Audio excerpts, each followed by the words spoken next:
On the Edge with April Mahoney Brains. Here, this is the place where the conversation is pointed, the guests are sharp, and the responses are never dull. Welcome home, Brains. Coming to you straight from San Diego, California. Let's welcome our host, April Mahoney. So you have a kitty and you like butterflies? Yes. Are there butterflies out in your yard where you live? There's some out in mine. No, I don't really get butterflies. The reason I like butterflies so well is they symbolize the evolution into a beautiful thing from a creepy, crawly little insect into this beautiful butterfly.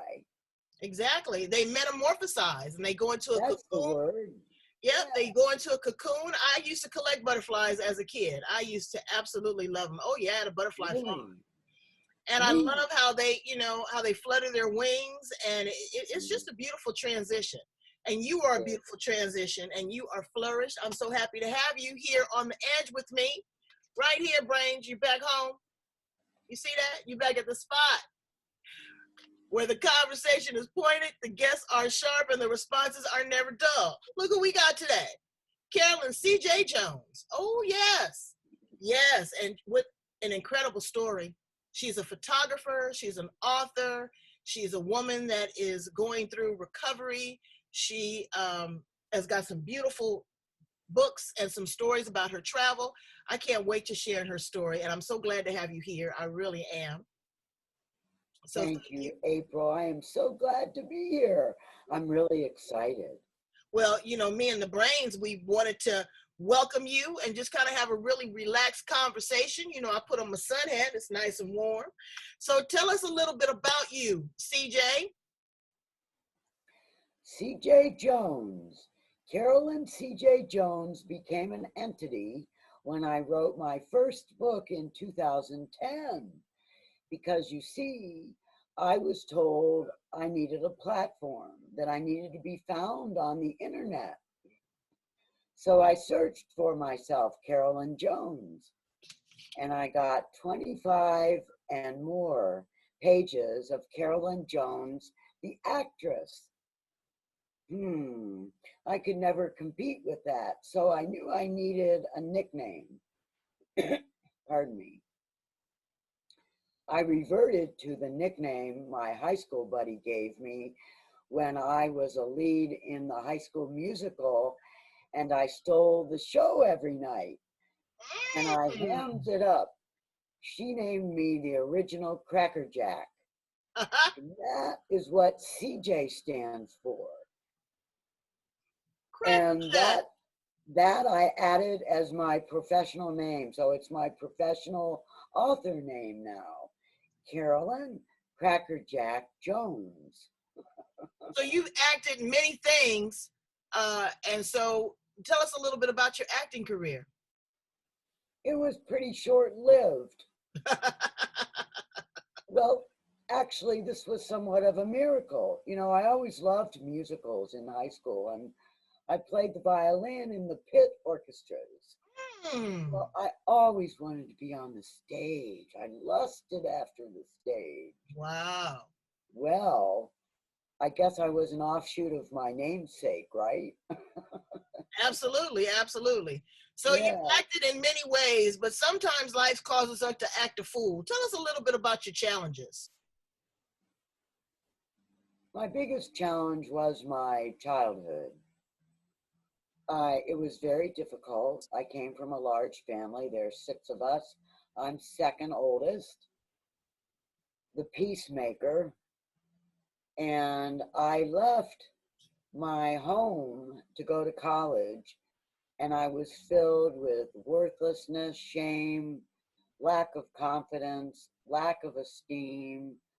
Actually, my self-esteem was pretty much in the toilet. Wow. What caused that? I mean, was it just because the pecking order? Sometimes in families when there's a lot of children, parents do the very best they can to disseminate the love equally. But as being the older, you're responsible for some of the younger ones and taking on that responsibility. but also your life is kind of being submerged. So what challenges did that cause you? Well, because the input was very abusive verbally and emotionally and psychologically, I had the challenge of feeling like I was a worthwhile person, and I've struggled with that throughout my whole life. I also was called fat, stupid, and ugly for a great portion of my life and as a child. And I've always considered that I'm fat, and I don't think I'm ugly, but stupid, I've had a hard time with. So I have gotten beyond that. Wow. It's that conversation that rattles around in our brain. Yes. It's that neural linguistic programming. And a lot of times people think that that is conversations that we're having with ourselves, but this has really been embedded into us. So as you progress, did this lead you into, risky behaviors? Absolutely. I went to college at Kent State in Hey, Ohio. Ohio, Kent State, yes. Yes. I got people there. I should show you my Kent State mask. Yeah, well, that's a revolutionary college right there. There's been some upheavals there in Ohio at that college.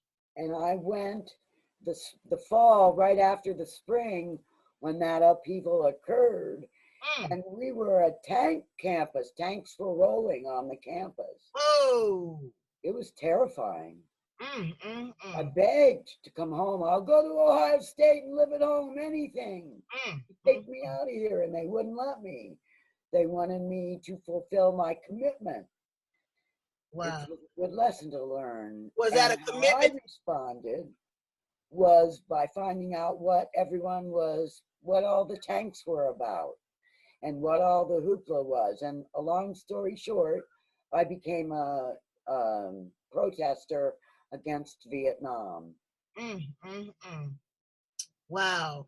And again, my generation, I was just now on the cusp of that. I was telling people in my other show that I was trampled in the Watts riots as a child with my parents in the park. Oh, yes. No. Yes, girl, I got a taste of that tear gas and people trampling over me and losing grip of my mother's hands and the screaming and the hollering. I had no idea. So I, to this day, am traumatized in big crowds. Yes. And so you fought against... I'm sorry? I said, so you fought against the establishment, bravo, when it came to Vietnam. But it seems like there's a war going on right now. There's a civil war of racial discrimination, and people really just don't get that. They don't get that this is within our own country against our own brothers and sisters. This is something that we haven't seen before. I know. How is that resonating with you?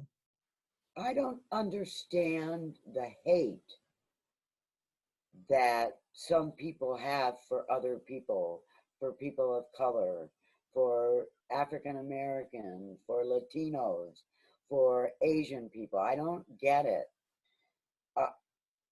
It's beyond my comprehension how people can hate that much. What's under that must be an awful lot of fear. It is fear, and it's an awful lot of shame because they have to identify with how they have contributed. And I'm not speaking third person. We've all contributed to it in some form or fashion. Yeah. We've done it. And so what we have to do is take a step back, identify, sit with it, and move forward.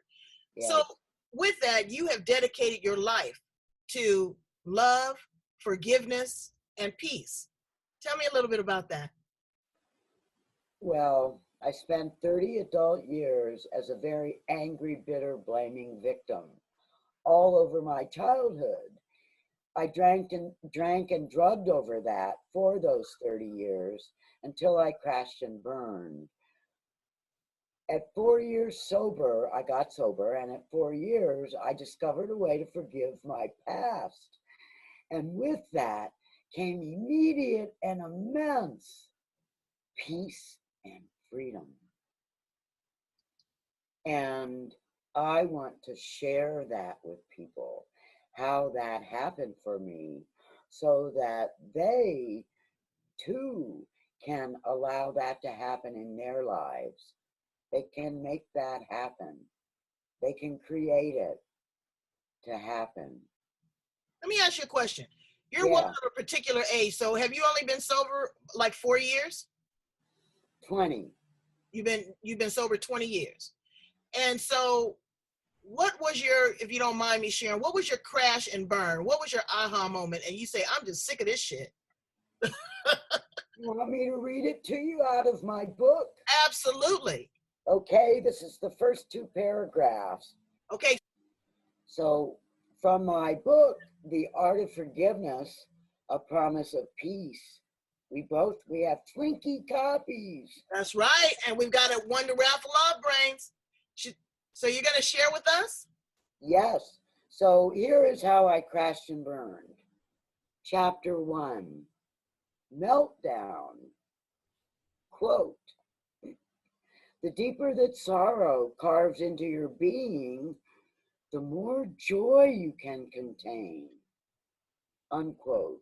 That's by Khalil Gibran, and it's so true. The beginning. It was a lovely day on the bay. As I sat in the sailboat tethered to the dock, the gentle waves lapped against the hull, music to my ears. I looked forward to sharing some time with a dockmate I had grown to like. Imagine the shock when this person, the love of my life, the soulmate I'd searched for my entire life, blurted out angrily, I don't care for you, not any more than anyone else.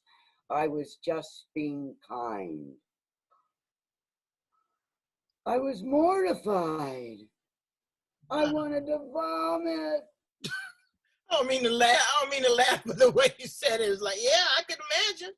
Yeah, if I could have, I would have disappeared through the cockpit floor to be swallowed up by the murky, frigid water below. I couldn't even defend myself from his false accusation that I told others we were in a relationship. This was the worst humiliation and shame I'd ever felt, ever. I suddenly realized I had put myself in the middle of a firestorm, one that I created by leaving my dysfunctional alcoholic marriage of 20 years for the man who had just spoken these debilitating and heart-crushing words. Wow. Those are the first 2 paragraphs of my book, The Art of Forgiveness. And what happened after that is I lost it big time. All I could do was drink and cry for 2 months. I couldn't even feed myself. Wow. And finally, knowing I was killing myself, that I was dying, actually dying, and I felt that in my gut, that that's where I was headed, I realized after thinking about it a little bit, I didn't want to die. So I was living on a boat at the time, a fishing boat, and I walked to the back of the boat and I threw my hands up toward the heavens and I said, God, if there's a God out there, please help me. I can't do this anymore. That was my anguished cry. Wow. And within 3 weeks, I had planned a trip from the Bay Area. I was living in Sausalito down to San Diego to hook up with my former bartender who was getting sober herself. And we lived together and I went down for a couple weeks to get a handle on my drinking. I stayed 1.5 years and got sober. Wow. Yeah. San Diego's a place. It is. Yes, San Diego's a great place. Yes, it is. So you went through all of this and you traveled a lot. And through your travels, you created another masterpiece. Now, Brains, I'm going to share this with you, but this was a personal gift to me. This is called Opening the Gates of the Heart, a journey of healing. Yes, this is not for raffle. When I opened this up, it was pristinely wrapped in bubble wrap, but these are gates that she's taken a picture of, and from all over the world. And I couldn't imagine how that could resonate.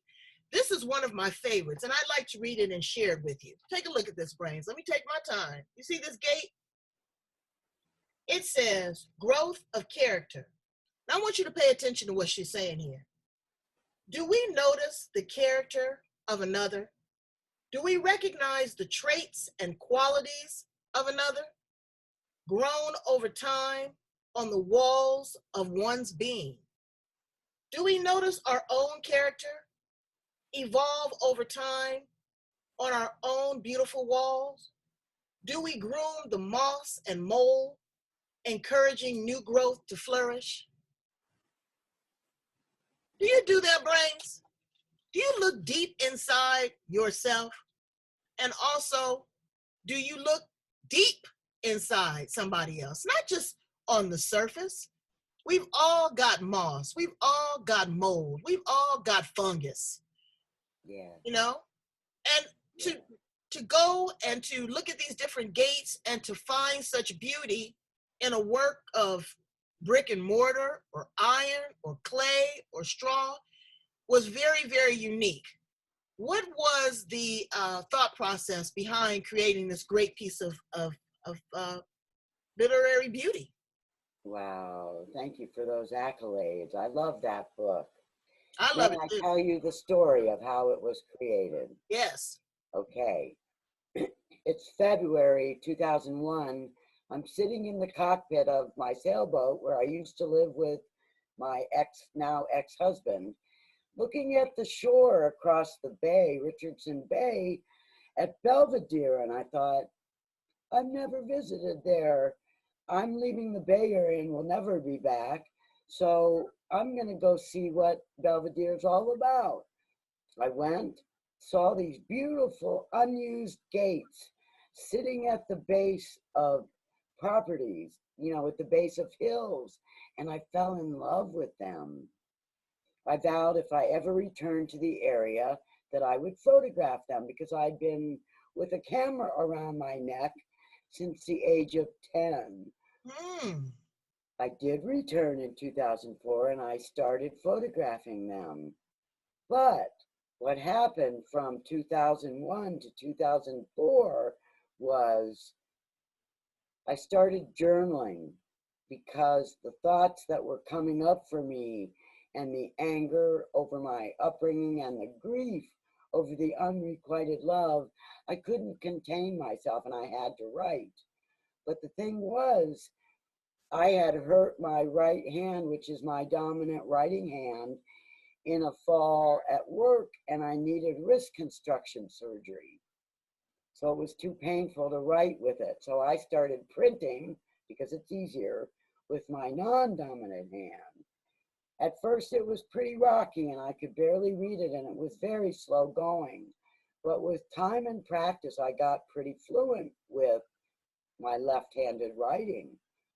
But the point is, out flowed these incredible words, and they just flowed onto the page. I don't know how many times, April, I stopped to say, where in the world did that come from? Wow. That's not me, but it was me. When I was writing my book, The Art of Forgiveness, I stumbled across, I guess it was a magazine article, maybe a book, that said that when we across this article, and what it said was, when we write with our dominant hand, it lights up a half of our brain, the opposite side. And when we write with our non-dominant hand, it lights up the whole brain. And so our ability to be creative greatly increases. And that's what happened. You know, that 3/4 of the verses in the book come from my journals verbatim. Wow. And I hadn't even really studied the gates yet. But in 2004, that was in March of 2004, February and March that I photographed them. And then in November of 2004, I was busy titling my photos that I was going to sell at art galleries. And I named one Webs of Fear. Didn't think too much of it.